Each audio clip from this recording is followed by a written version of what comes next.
Can everybody's able to see my screen okay? Yeah. Great. Okay, thank you very much to everybody joining today. I'm Clara Karton. I'm CEO and co-founder of Brainware AI, and we're developing a simple and effective software solution to better monitor and manage head impacts in sport. I'm going to start off with a video here. This is an NFL video. The quarterback is tackled, hits the back of his head on the turf. And what you'll notice when he gets up, he sort of shakes his head, kind of like he's shaking off an injury, has trouble standing. His teammates help him up. He was taken to the sidelines, past the concussion protocol. And 4 days later, he was cleared to play again. He was back on the field, and a similar scenario happened. Again, he's tackled, hits the back of his head on the turf. And now what you're going to witness is something called posturing. It's a much more severe reaction to the brain injury, likely because he hadn't fully recovered from that first impact. So this is the NFL, arguably the largest sports stage in the world with the access to unlimited resources and medical professionals. But what happens when we talk about youth and amateur leagues that don't have access to these resources? We're now talking about the future of kids. Rowan Stringer, a local Ottawa girl played high school rugby. Many of you might be aware of her, and she experienced a similar scenario with much more severe consequences. And she died at the age of 17 from multiple unrecognized and untreated concussions. Unfortunately, today, many organizations still rely on the same methods for identifying head impacts. And the real challenge is that identifying head impacts in real time on the field are very difficult and subjective, as many organizations still rely on sideline observation and self-reporting from athletes. And this results in less than 50% of concussions being reported and treated. And we know that with delayed or no clinical care, this leads to longer and less effective recovery, where 1/3 of youth will struggle with mental health issues and show higher rates of high school dropout. We also know that repeated traumas, including those that aren't associated with concussion symptoms, lead to long-term damage and complications. A recent study showed over 40% of their sample of athletes under the age of 30 showed early signs of brain disease associated with these repetitive traumas. So this is youth, high school, and college team athletes. So our solution is a real-time head impact monitoring software using only video, where we use AI to automatically analyze every head impact. So we use video to track athletes and identify impacts throughout the game. We then calculate the severity of the impact using objective measures that we know associate with brain injury. And this ensures that athletes are examined and seek medical attention more efficiently for high-risk head impacts. But we also digitally and record and incorporate multiple head impacts through continued surveillance, really geared towards improving risk management around that repeat injury. So specifically how this technology works is we use computer vision to track players, their heads, the environment throughout live game video to detect when a head impact occurs. We then apply predictive analytics. So we use AI to extract key features that we need to calculate the severity by essentially predicting what's happening within the brain. If this value exceeds a predetermined threshold, we then have real-time alerts, which notifies the sidelines. And by tracing the history of the athlete, we create large data sets really aimed at a more effective guidance on prevention that's tailored to the needs of the individual. So I have a demo here of our technology with our algorithms working in the background. Essentially, the first layer would be let's get this started here. The first layer would be to track the individual players, so we can identify players in the environment. And then we specifically apply head tracking so that we can trace the motion of the head and detect when a head impact occurs. When this happens, we then track the entire body and we scale the video to real-world units so that we can extract those key features that we need. We then have a top-down view where we localize players within the environment so we can calculate the severity of the trauma that's actually happening to the neural tissues. So my background is in neurotrauma, and I've also consulted for the sports industry for almost 10 years. Blaine is on our team. He's internationally recognized in brain injury in sport. He's also held executive roles with Bauer and CCM and has been heavily involved in innovation with 22 patents and 2 successful startups. Gwyneth and Ryan are our experts in human motion analysis using computer vision and analyzing large data sets for human health and performance, and have had experience integrating this into product design. And Allison is our expert in biomedical engineering, specifically around machine learning and building neural networks for motion analysis. With the increased awareness of these long-term consequences, we started to see a shift in behavior around sport participation, specifically parents indicating concern for concussion affects their decision-making on what sports they allow their children to play. And also from the athletes themselves, some are choosing not to participate in sport altogether for fear of concussions. And registration is dropping within some sports and is expected to precipitate into others as the knowledge continues to grow. So all of these factors have really been influencing the global concussion market as it continues to grow and people search for that holy grail in concussion diagnosis. It's expected to reach $8.9 billion by 2027. At the professional level, concussion is quite a political injury with its own set of challenges. But youth and amateur athletes and parents are much more receptive to improved strategies. And so we really see our market as the school systems, which represent 50,000 schools across North America, and also the community leagues, which represents over 16 million youth registered in high-risk sports. And youth as a whole represents over 99% of people that play sports. So we see this really as our large market. We see 3 primary drivers that indicate that this is the right time for our solution. Multiple national health institutes have now acknowledged a link between repetitive trauma and brain disease. So this would include CTE, early onset Alzheimer's, Parkinson's, and dementia. And the NIH now sees this as a public health priority.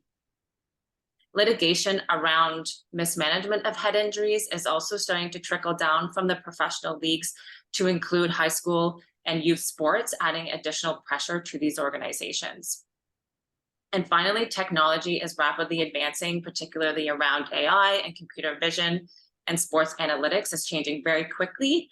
And there's been a large adoption within sport, with the sport tech market expected to grow to $79.2 billion industry within the next 10 years. So with the increase in availability and quality of video capture, we are really leveraging these technologies and advancements for our product development. Our competition is largely around head impact sensors, predominantly mouthguard sensors. And there is one company that is using their own camera technology to measure force of an impact. And where we are all similar is that we provide objective measurements that are really rooted in best practice, evidence-based practices, However, unlike our competition, our algorithms are developed specifically to match the risks that are associated with the sport and the demographic of the players. And most importantly, our competitors have high barriers of entry in terms of high equipment costs, and they require management and maintenance of hardware. So we're much more affordable as we're a purely SaaS product. We're invisible to the user, and we have no hardware or wearables, so we can come in at a price point of 10 times lower than our competitors. We have 2 primary focal points for go-to-market strategy, and that's through referral through our strategic use of networks and partnerships. And we also want to prioritize accessibility through low barriers of entry.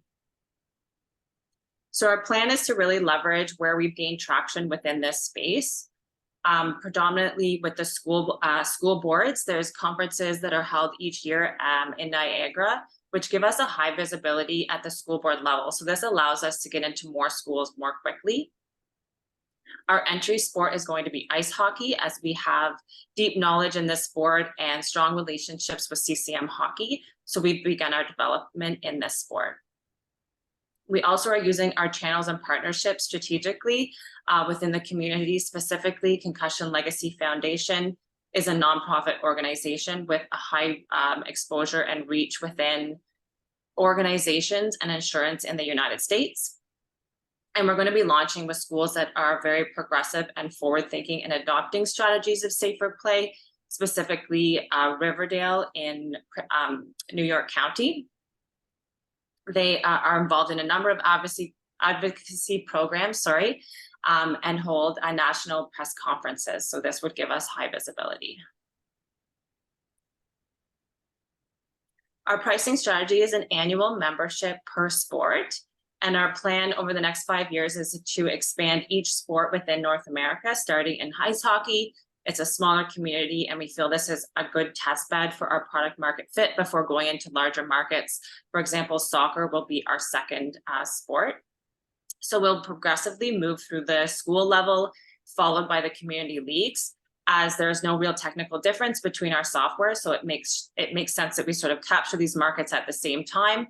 And then each year we'll modify our tech for a new sport. And we've estimated that our revenue will be 2.3 million by year 3. To date, we filed a PCT that protects our method, and we've completed proof of technology for each of our components.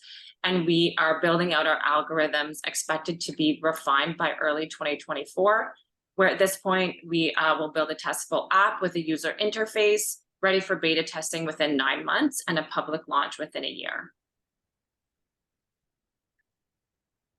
We are seeking $500,000 in investment.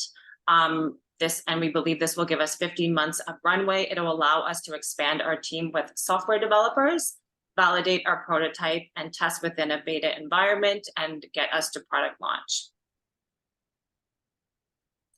Sport is really meant as a fun and positive environment for youth, but really comes with a real concern regarding brain injury. So we feel that Brainware technology will give us that opportunity to foster the benefits of sport while still protecting the future of young athletes. Thank you very much. Great, thanks, Clara. Okay, Laurie, do you want to kick off the feedback and questions? Sure. Clara, you're making my life difficult. Oh. If I'm supposed to find fault with that, it's a hard job.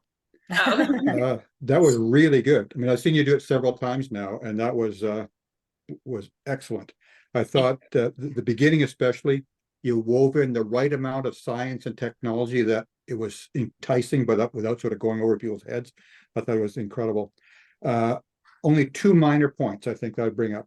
One, in your revenue projections chart. Mm-hmm. The question I always try to ask myself when I look at a revenue projection, like how many sales do they have to make? Because that tells me so how realistic it is. And you had the data on there where I could calculate that, because you said what your revenue was and how much per team, but then you're forcing me to do mental arithmetic, and I'm not very bright, so I'll probably get it wrong. Sure. So it actually put just another line, like how many teams, because that tells me essentially how realistic it looks. No and problem. The only other minor point I had was on the fundraising. What are the deal terms? Okay. I mean, those are the only 2 minor points I had, but congratulations. I thought it was a great presentation. Thank you very much. Appreciate it. Okay, thanks, Laurie. Leah, do you want to go next? Sure. Yeah, I thought that was great as well. I love the use of video at the beginning and stuff. One note, I don't know if you're going to be doing pitches over Zoom again, but I don't know if we had on the optimized video click. For us, the video was very stop start. I'm sure for you it was smooth, but just make sure that option is on if you're doing it over Zoom. But I love the way you started. Just a side point, because I'm a marketing freak, I love your name and your logo. Everything is really awesome about that. When it comes to the target market and everything, I love that you narrowed it down. I love your entry strategy, and starting with one region, one thing. What was in my mind when you're going through that is, what exactly is your offering? You said SaaS only, but obviously you have to have video. Is there a hardware video is this just someone holds up their phone? Like, just maybe some clarity on what exactly is that offering. I get the SaaS component and keeping big data and everything in the cloud. I just am curious about that price point for what they're actually getting. And along with that, you know, you had this many schools are going to buy. Who's the buyer? And have we validated that, like, if a school is going to buy this, is it the coach? Is it the school board that's buying? Like, how do they get the funding? To me, that's a potential, you know, catch, is like, who's actually going to put the money down for that? And how will those approvals happen at the school board level? Just having been through, you know, issues around buyers before, I could see that being a potential gotcha. So it might be worth that as part of your market validation, is just, how's that transaction going to happen? Okay, great. But overall, very compelling and, you know, critical problem. So I love it. Thank you very much. I appreciate it. Thanks, Leah. Alec, over to you. Yeah, hi, Clara. Hi. Yeah, I love the sorry, I'm in a car, that's why I don't have my video going. All good. But I'm not driving, so we're okay. Yeah, I thought the use of video and the, you know, stating out the problem was very well done. I like the demo of your product. I am very much a product person, so I was a lot more interested in how it would actually work. So, you know, you're saying no hardware, but it does require filming of all the games. And I don't know how much of that happens at the school board level. So that was kind of a big question for me, like, how does this actually fit with school boards, and are they filming all these games, and do they have the proper resolution for the technology? Are they tracking everybody on the ice? Those kind of things. I also thought it would be interesting to understand more the current status of the company. It seems like everybody else is a lot more familiar with what you're doing, so maybe they already know that. But it wasn't clear to me, you know, what the size of the team was initially. You're going to expand by 2 employees. You know, what the involvement is from your experts is something I would like to understand a little bit more. Specifically when there's a lot of professors involved in like that, it's fine if they're advisors, but, you know, how active are they and how critical are they to the actual, you know, success of the company is pretty important. And also I would be, you know, you mentioned the data science and the analysis there. I'd be kind of interested to understand, you know, what is your current data? Like what analysis and how many videos have you done, and what's the science behind that? Like, I presume there's lots of video out there that you can draw upon. Have you done that? Do you have the assessment, the follow through to be able to say, you know, this one did result in a concussion and this one did not? So a little bit around the data science, I think would be very interesting again, from a product standpoint. But yeah, very, very well polished, good presentation. So thanks very much. Great. Thank you very much. Thanks, Alec. And Maureen, do you have a few comments? Nope, you're on mute. Hi, Clara. I thought you did a great job. I think the problem presentation and the solution, those things are all going really well. I too think it would be good to add a little bit more information about the team. So as Alex said, they're all academics now. Do you know, I don't know if it's too early for this, but do you expect they'll follow you if you spin out from the university? Do you have the support from the university to go independent, you know, to set up as an independent company? Do you have agreements with the university that you own all the IP? I think that kind of thing might be valuable to add to your team discussion. Okay. Sure. Thank you. But great pitch. I think it's going very well. Thank you very much, everybody. That was very helpful. Okay.